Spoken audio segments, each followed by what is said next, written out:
Kenapa dari awal saya nggak percaya pada IKN? Karena kalian percayanya lain dengan cara Jokowi memandang IKN. Andrinov menerangkan bahwa demi rasionalitas spasial mesti ada IKN. Oh ya, bagus. Ade Armando terangkan dengan versi yang lain tuh. Untuk keadilan, jangan Jawa aja. Tapi Jokowi nggak lihat itu sebagai alasan dia.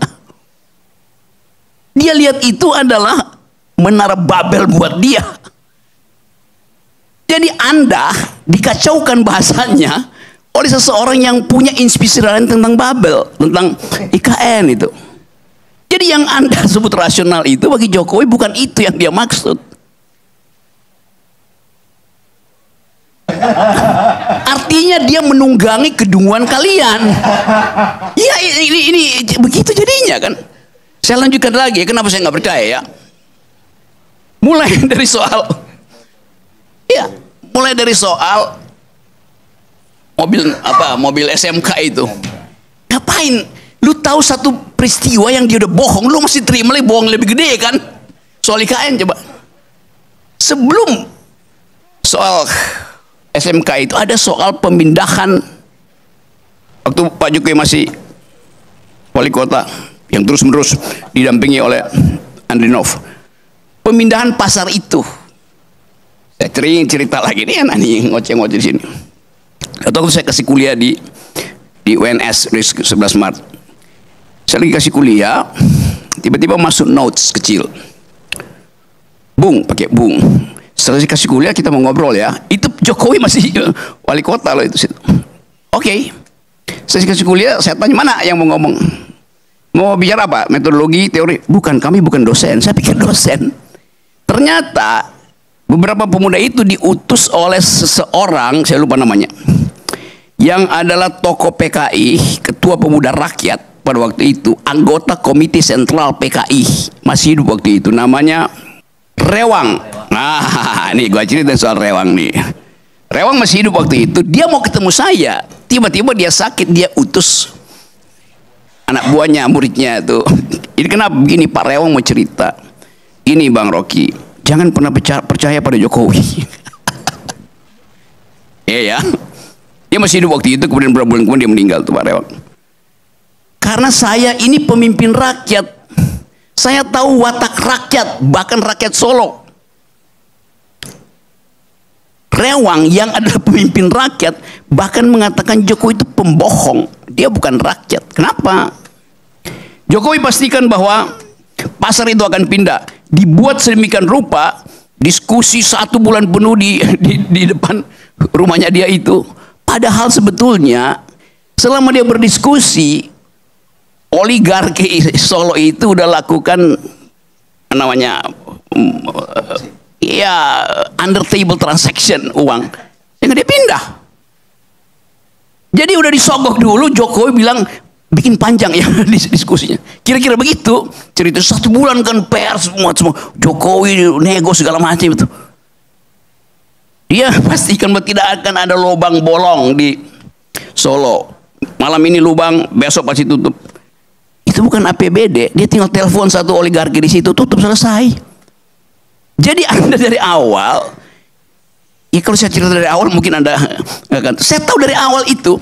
Jadi sekuensi pengetahuan saya tentang kebohongan Jokowi itu, begitu IKN dibuat saya ngakak-ngakak, ini pasti nipu. Tetapi begitulah, disirap kita untuk memuliakan seorang yang memang ini Jokowi, dia tidak tahu bahwa selama 10 tahun banyak orang yang tahu bahwa dia tidak tahu. Satu waktu saya ngobrol dengan seorang menteri yang bertanggung jawab terhadap IKN. Dia bilang begini, Rok, ini Jokowi minta progress report. Terus lu ngapain? Ya gue kumpulin menteri-menteri itu. Menteri teknik udah selesai. Rapat di situ. Dia bilang kita sudah selesaikan rapat ini, Presiden menunggu progress report. Sudah kita kirim.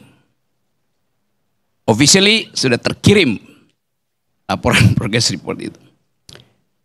Itu dia bilang, sudah tanya sama peserta rapat, Kita udah kirim ya formalnya.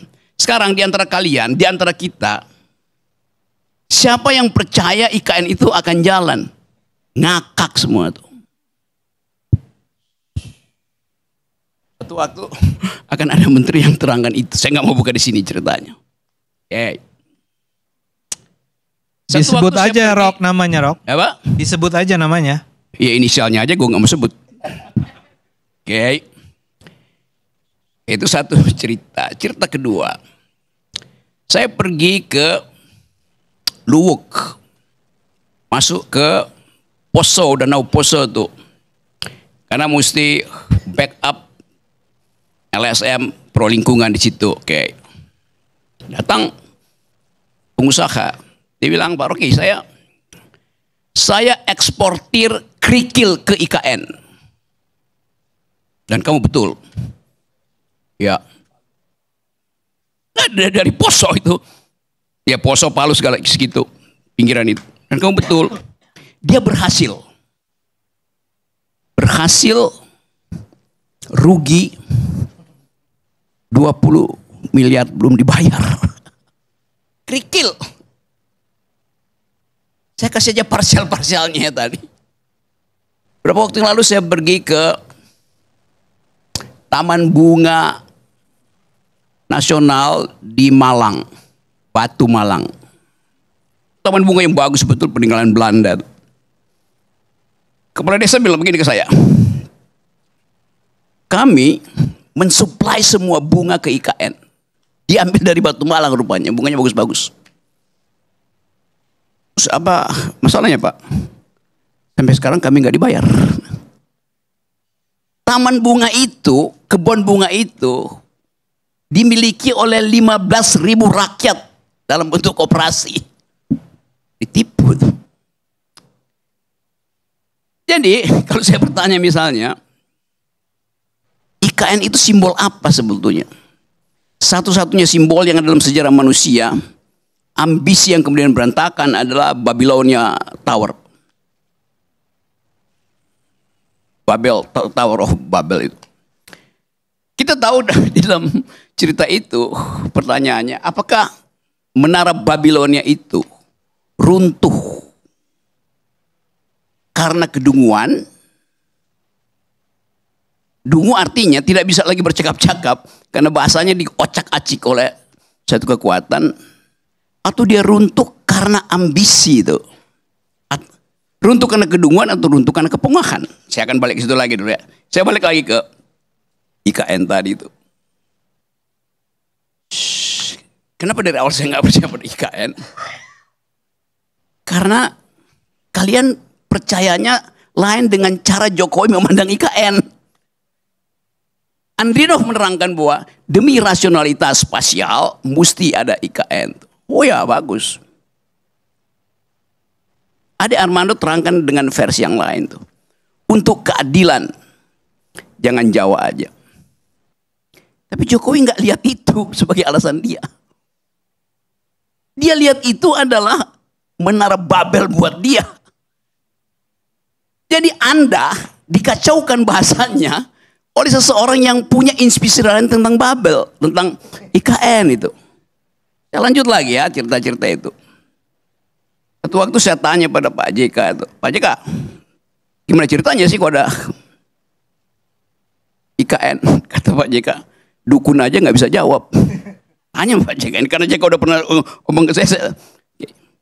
Satu waktu saya bercakap-cakap lagi dengan Sultan Hamengkubuwono yang kemudian pakai baju menolak bala. Dia nggak ngerti apa yang ada di situ selain cerita mistik. Jadi yang Anda sebut rasional itu bagi Jokowi bukan itu yang dia maksud. Artinya dia menunggangi kedunguan kalian. Ya ini begitu jadinya kan. Saya lanjutkan lagi, kenapa saya nggak percaya ya. Mulai dari soal mobil SMK itu. Ngapain? Lu tahu satu peristiwa yang dia udah bohong, lu masih terima lagi bohong lebih gede kan? Soal IKN coba. Sebelum soal SMK itu ada soal pemindahan Waktu Pak Jokowi masih wali kota yang terus-menerus didampingi oleh Andrinov. Pemindahan pasar itu. Saya cerita lagi nih aneh ngoceh-ngoceh di sini. Atau waktu saya kasih kuliah di UNS 11 Maret. Saya lagi kasih kuliah, tiba-tiba masuk notes kecil. Bung, pakai Bung. Setelah saya kasih kuliah kita mau ngobrol ya. Itu Jokowi masih wali kota loh itu. Oke. Saya kasih kuliah, saya tanya mana yang mau ngomong. Mau bicara apa? Metodologi, teori? Bukan, kami bukan dosen. Saya pikir dosen. Ternyata beberapa pemuda itu diutus oleh seseorang, saya lupa namanya, yang adalah tokoh PKI, ketua pemuda rakyat pada waktu itu, anggota komite sentral PKI, masih hidup waktu itu, namanya apa namanya? Pak Karni tahu ya? Rewang. Nah, ini gua cerita soal Rewang nih. Rewang masih hidup waktu itu, dia mau ketemu saya.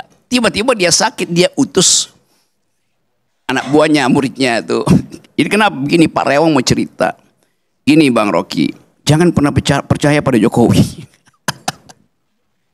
Iya ya. Dia masih hidup waktu itu, kemudian beberapa bulan kemudian dia meninggal tuh Pak Rewang. Karena saya ini pemimpin rakyat. Saya tahu watak rakyat, bahkan rakyat Solo. Rewang yang adalah pemimpin rakyat bahkan mengatakan Jokowi itu pembohong. Dia bukan rakyat. Kenapa? Jokowi pastikan bahwa pasar itu akan pindah. Dibuat sedemikian rupa, diskusi 1 bulan penuh di depan rumahnya dia itu. Padahal sebetulnya selama dia berdiskusi, oligarki Solo itu udah lakukan namanya ya under table transaction uang yang dia pindah. Jadi udah disogok dulu, Jokowi bilang bikin panjang ya diskusinya. Kira-kira begitu. Cerita 1 bulan kan pers semua Jokowi nego segala macam itu. Dia pastikan bahwa tidak akan ada lubang bolong di Solo. Malam ini lubang, besok pasti tutup. Itu bukan APBD, dia tinggal telepon satu oligarki di situ, tutup, selesai. Jadi Anda dari awal, ya kalau saya cerita dari awal mungkin Anda akan, saya tahu dari awal itu. Jadi sekuensi pengetahuan saya tentang kebohongan Jokowi itu, begitu IKN dibuat saya ngakak-ngakak, ini pasti nipu. Tetapi begitulah, disirap kita untuk memuliakan seorang yang memang, ini Jokowi, dia tidak tahu bahwa selama 10 tahun banyak orang yang tahu bahwa dia tidak tahu. Karena nggak ada yang memberitahu bahwa dia tidak tahu. He is riding the tidal wave of stupidity. Your stupidity. Itu yang terjadi. Nah, saya mau terangkan, saya nggak ada urusan dengan Pak Jokowi itu. Kalau dendam kagak. Kaisang ulang tahun, Kaisang kawin, keluarga Jokowi undang saya bahkan masuk VIP. Nggak perlu nunggu kayak Anies Baswedan nunggu siang hari. Saya yang malam hari langsung lewat situ kan. Jadi saya nggak ada urusan dengan itu tuh. Jadi terus menurut saya mau baca itu, ini apa keadaan itu. Jadi kalau sekarang, ya memang yang kita mau bicara ini mau diapain tuh. Kalau soal kebohongan itu berseri kebohongannya.